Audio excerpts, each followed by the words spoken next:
Hello everyone and welcome to the channel. In this video guys, I'm going to guide you how to fix the or how to change the text size on your Windows. So this is my text size on my current Windows, as you can see here. So how to change this, let me show you. Okay, so this is the text size on my Windows. So if you want to change it, you just need to click on your accessibility option. Just click on your setting, then click on setting option here. Then you need to go to accessibility. Okay, once you go to accessibility, you need to go to the text size.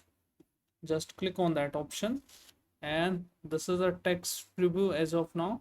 So you want to change it from here like so.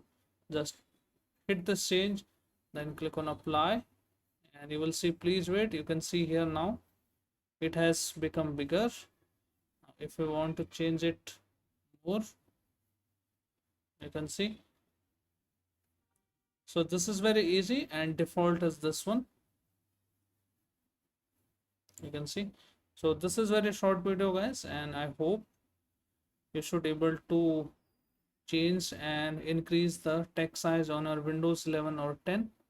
So I hope this video helps you. If yes, then hit like, subscribe and share. Thank you. Thanks for watching.